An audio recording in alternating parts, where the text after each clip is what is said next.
As you see this, like, this is the reason why visual AI can't do fucking hands. Because if I get paid to do art and I can't do fucking hands proportionally correctly, the robots are gonna be fucking can't fucking figure out how to do this shit.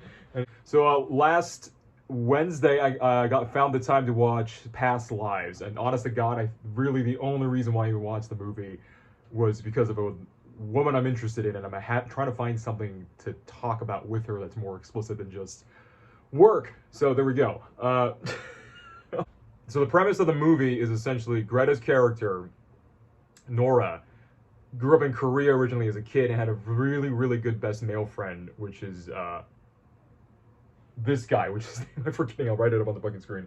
And she leaves abruptly at like 12 years old to Canada, and then they separate for like 12 years, and then they get back in contact with each other after several decades. And he decides to go visit her in New York, but she's married by that time. And then hijinks ensue because it's like they clearly have a close relationship. And it's a will they, won't they, but done in the most subtle, but also weirdly transparent way. A lot of the reviews I've been seeing on Reddit, for example, have described this as like the most mature handling of a past flame or like a delicate situation. Like, but it's an A24 film, so I'm walking in being like, expect something auteur, artiste.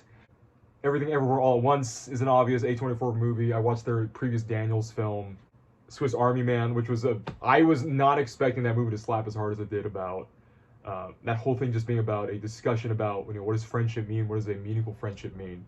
I just knew Past Lives from the trailer. It's a romance film, but I was not expecting it to be such a aggressively Korean drama film in the midst of like New York and an American context. I understand. Like, I'm watching this movie at Los Feliz Theater, this cute tiny theater room, which I'll post a picture of that. And it is very clear to me I'm the only single person in that room because I came a little early, and then as people started filing, it's couples. Like, fuck, there was a couple in front of me that was just like making out before the movie. I was like, motherfucker, what emotional damage did I sign myself up for already? Like, before the movie was even happening, I'm like, it's a reminder, like, you are fucking alone. No.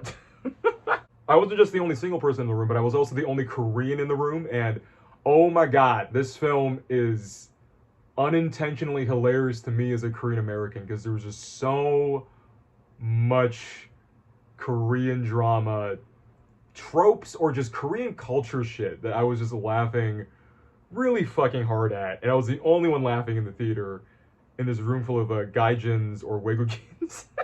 Male and Korean protagonists they use. I love how, like, the movie goes out of its way through Greta's character to say he's masculine, but he's like masculine in the Korean way. And they decided to use I'm assuming they just deliberately chose a casted actor who perpetually looks like he's about to cry. Like, he's the perfect Korean drama male protagonist. He's up in his feels. He's all about that death cab for cutie life. It's perfect. Yeah, her husband, that goofy, fun-loving, video game playing motherfucker, had no fucking chance. Like, that man is not about his feelings. He's about taking care of his woman, but not about like how sad his life is. He doesn't have time for that shit. He lives in New York. So the whole movie surrounds this idea of inhyun, which is to say, there's the idea of this Buddhist idea of like people having past lives. And and what do they say in the movie? Like, if someone gets married, it must mean that they have like 8,000 layers of inhyun, or 8,000 layers of past lives interactions with each other. And Greta's husband in the movie at some point says to her, like, do you believe that? And then Greta adroitly responds like, oh no, that's just some Korean bullshit we say to seduce people. And my immediate response to her saying that under my breath was like, damn straight, and then got some fucking laughs from the room.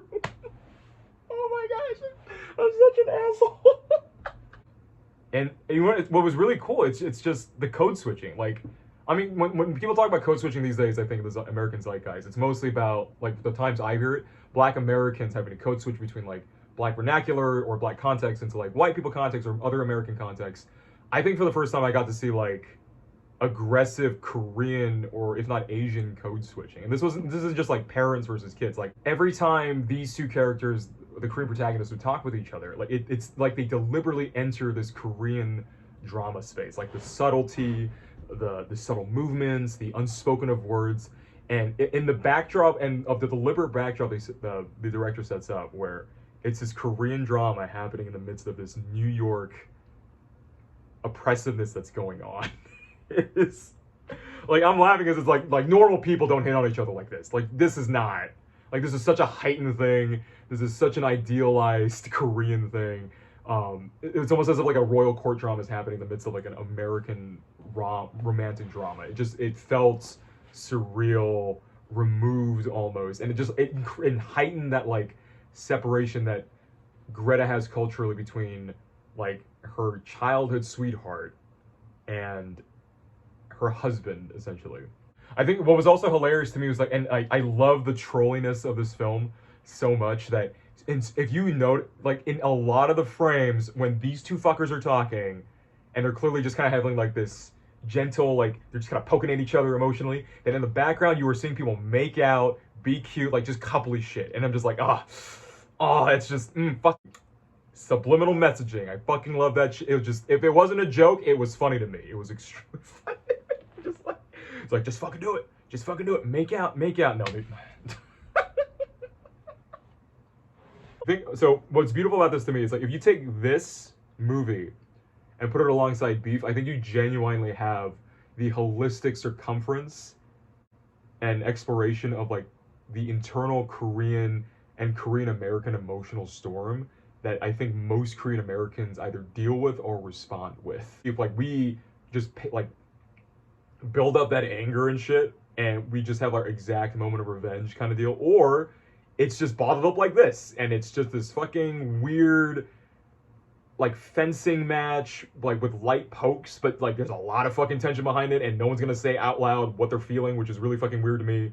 But I kind of get it, and it's like sexy in a weird way because it's almost like a British court drama, but it's like more heightened and shit. It's like it's exotic and oh my gosh, I simultaneously hate this movie for what it nailed down so well in the American context of New York that it does, but at the same time I'm like, oh my gosh, like this is so it was just so funny in unintentional ways. I mean, I recommend people watching it. I don't know if you're gonna cry. Like I was so far gone in like the flabbergastedly like, oh my god, this is like close to the fucking chest, and that I couldn't cry, but I totally like by the end I was like, yeah, this is a weirdly sublime, deft movie. I highly encourage people to watch it if you have time.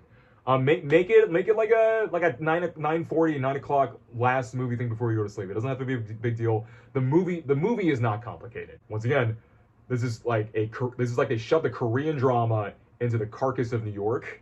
And it is amazing seeing the contrast and the dichotomy that happens in the film as this back and forth happens between these two characters about the will they, won't they, but done in such a sublime, deft way, basically. And I mean, I'm stupidly proud and laughing at the same time, like how fucking Korean drama this whole movie